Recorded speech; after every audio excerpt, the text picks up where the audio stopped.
Cameras ওয়ার্ল্ডের একটা নতুন ভিডিওতে আপনাদের সবাইকে আমি স্বাগত জানাই। তো ভাবছেন সাউথ কলকাতা ঠাকুর দেখতে পারবো দুর্গাপুজোর সময়, কোথায় যাওয়া যায়? হ্যাঁ, একডালি এভারগ্রিন কিন্তু প্রথম গন্তব্যস্থল কিন্তু অনেকেরই হয়ে থাকে। তো একডালি এভারগ্রিন এইবারের খুঁটি পুজো কীভাবে তারা করছেন সেটাই কিন্তু কভার করতে আমি আগে চলে এসেছি।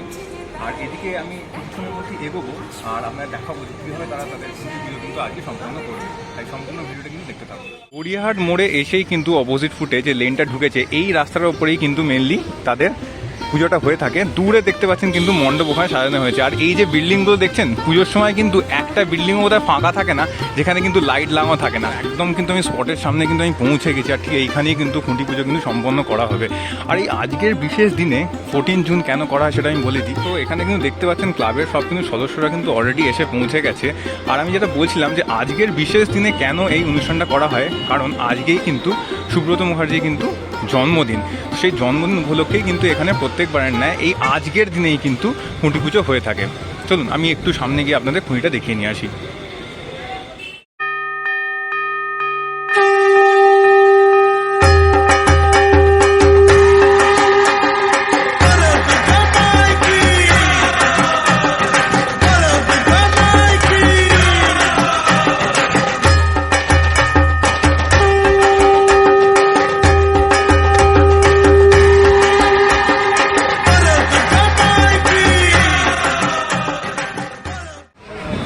তো বন্ধুরা, তোমরা দেখতে পাচ্ছ এর মধ্যেই কিন্তু ঠাকুরমশাই মন্ত্র পড়া শুরু করে দিয়েছে।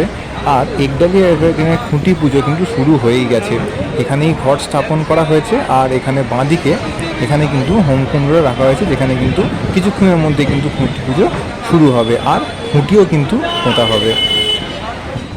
ইতিমধ্যেই দেখছেন ঢাকের বাদ্যি কিন্তু বেজে উঠেছে একডালি এভারগ্রিন ক্লাবে এবং পুরোহিত মশাই কিন্তু পুজো কিন্তু এখানে কিন্তু শুরু করে দিয়েছেন। আর কিছুক্ষণের মধ্যেই যখন এই একডালি এভারগ্রিনের 2024 সালে 82তম বর্ষে কিন্তু খুঁটি পুজো কিন্তু আজকে এখানে কিন্তু হয়ে গেল।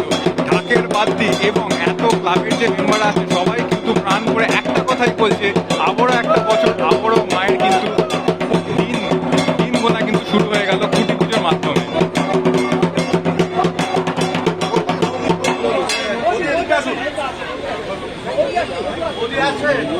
তো এই দেখতে পাচ্ছেন কিন্তু এখানে খুঁটি কিন্তু অলরেডি পোঁতা কিন্তু হয়ে গেল এইবারে 2024-এর মতন।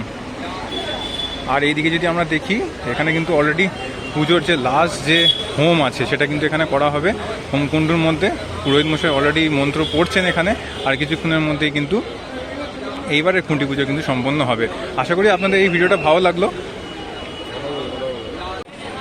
আজকে এই খুঁটি পুজো অনুষ্ঠান এবং আমাকে সম্বর্ধনা জ্ঞাপন করছে, তার জন্য আমি খুব গর্বিত এবং আনন্দিত। সুব্রত মুখার্জি পুজো আসলেই আমার মনে হয় যে বৈশাখ জ্যৈষ্ঠবার যে পরে জমা ছিল আগে পরে একটা ফোন আসবে যে তুমি চলে আসো। এখনো আমাকে আমার এবছরও মনে হয়েছিল যে আমাকে ওরা ডাক করবে। যাই হোক, আমার এই ভাবনাটা প্রতি বছরই আজকে প্রায় 25-30 বছর ধরে এই ভাবনা প্রতি বছরই এই জামাই ষষ্ঠীর আগে পরে একটা উনি আমাকে ডেকে নেন এবং উনি প্রতিবার কাপড় চয়েস করার জন্য আমাকে নিয়ে যান, যদিও যান সঙ্গে। কিন্তু এখন এই 2 বছর ধরে উনি ওই দায়িত্বটা আমাকেই দিয়ে গেছে, যাকে আমরা তোমাকে সম্মান করছি। আমি পদ্মশ্রী পুরস্কার পেয়েছি, তার জন্য আমি ভারত সরকারের কাছে আমি কৃতজ্ঞ এবং তাদের কাছে গর্বিত অনুরোধ করছি। আর পশ্চিমবঙ্গবাসীর কাছেও কৃতজ্ঞ, কেন তারা বিভিন্ন মাইলে ফেসবুকের মাধ্যমে যখন তারা আমার প্রতিভাগুলো দেখায় এবং প্রত্যেকের কাছে সেটা একটা নজর কাড়ে। এবং ইউনেস্কোর ভিডিওটা, ইউনেস্কো যে আমাদের দিদি যে র্যালি করে বিসর্জন সময়, সেই সময় ইউনেস্কোর ভিডিও একটা দেখা যায়। ওই দুর্গাপুজো যখন সার্বজনীন থেকে বিসর্জন হয়, সেই ভিডিওতে দেখবেন যে প্রথম যে চক্ষুদান হচ্ছে সে আমার হাতে ধোয়া সেই ছবিটা। তারপর দ্বিতীয়ত যে আমার স্টুডিও থেকে যে প্রতিবার দিনে বের করে নিয়ে আসছেন ছবিটা, এটাও আমার স্টুডিওর ধোয়া আছে। আর বিসর্জনের সময় দেখবেন আমার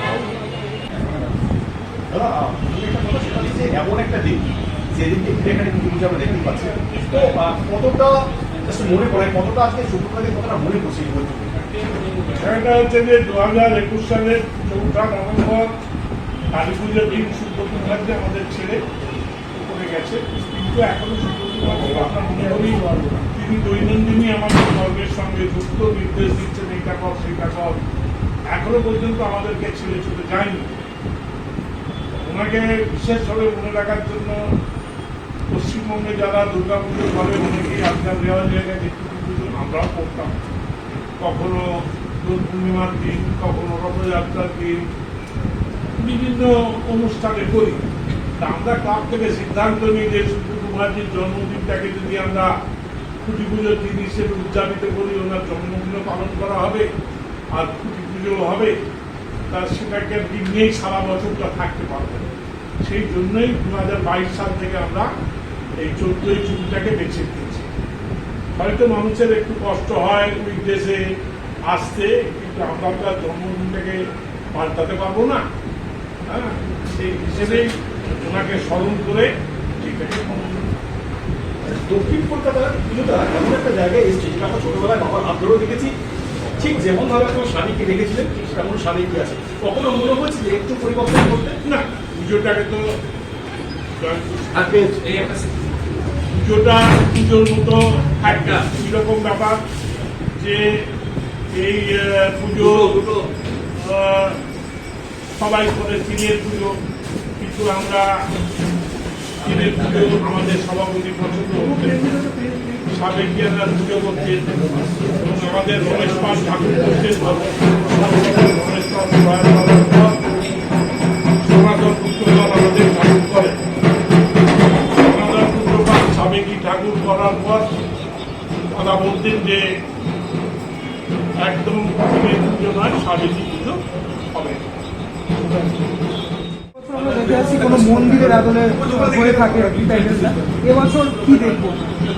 তিনটাতে এবার কিন্তু আমরা ঠাকুর তো মন্দিরেই থাকি, ঠাকুরটা আমরা দিনের পুজো করি না, ওই মন্দিরে প্রতিষ্ঠিত করি। আমরা থেকে প্রায় কখনো মামলায় মীনাক্ষী মন্দির, কখনো মহেশ্বরী মন্দির, লক্ষ্মী মন্দির আমরা ঘুরেছি। এবছর পুরীর মন্দির হচ্ছে, এবছর পুরীর মন্দিরের আদলে জগন্নাথ ধাম হবে, তার মধ্যে ঠাকুর প্রতিষ্ঠিত হবে। আমরা কবে থেকে শুরু হচ্ছে মোটামুটি মণ্ডপ? মণ্ডপ শুরু হয়ে গেছে, শুরু হচ্ছে না? আচ্ছা, মণ্ডপ যেখানে কাজ করার কারখানা সেখানে কাজ শুরু হয়ে গেছে। এবার পুরীর মন্দির করতে তো মিনিমাম 7-8 মাস টাইম লাগবে না? পুরীর মন্দিরে যেভাবে ধ্বজা মানে সমস্ত ধ্বজা উড়বে, ধ্বজা তোলা হবে, রোজ সন্ধ্যাবেলা সাজা ভাজা হবে, সব হবে। একদম মানে ওই কলকাতাতে একদম পুরীর যে সমুদ্রবাদে অবস্থা, সব হবে। একদম জনসমুদ্র তো থাকছেই, মানে আমি বলছি মানুষের সমুদ্রই জনসমুদ্র। জনসমুদ্র জনসমুদ্র তো থাকছে। জনসমুদ্র থাকবে। মানে কলকাতা থেকে পুরী দেখতে পাবো আমরা এবছর। মোটামুটি কতটা হাইট আপনারা প্ল্যান করছেন? কোনটা? পুরী মন্দিরটা যে বানাবেন কতটা উঁচু? এটা বলা যায় না। আচ্ছা আচ্ছা আচ্ছা এটা বন্ধ করে দিন, তারপরে না না, ঠিক আছে, কোনো অসুবিধা নেই। অনেক ধন্যবাদ আপনাকে। অনেক ধন্যবাদ। বন্ধুরা, আমার এই পেছনে দেখতে পাচ্ছেন যে খুঁটি পুজো কিছুক্ষণ আগে কিন্তু শেষ হলো। আর ক্লাবের উদ্যোক্তা যারা আছে তারা যেটা বললেন সেটা হচ্ছে যে এবারে কিন্তু পুরীর মন্দিরের আদলে কিন্তু তাদের কিন্তু মণ্ডপ সেজে উঠছে, আর সাথে কিন্তু থাকছেই সনাতন রুদ্রপালের কিন্তু সেই অপূর্ব সৃষ্টি। তাই আরও খুঁটি পুজোর যত ভিডিও আছে জানার জন্য আমার চ্যানেলটা অবশ্যই কিন্তু সাবস্ক্রাইব করবেন, পাশে থাকবেন। আবার একটা নতুন ভিডিও দেখা হবে, ততদিনের জন্য থ্যাংক ইউ, গুড বাই, সবাই ভালো থাকবেন।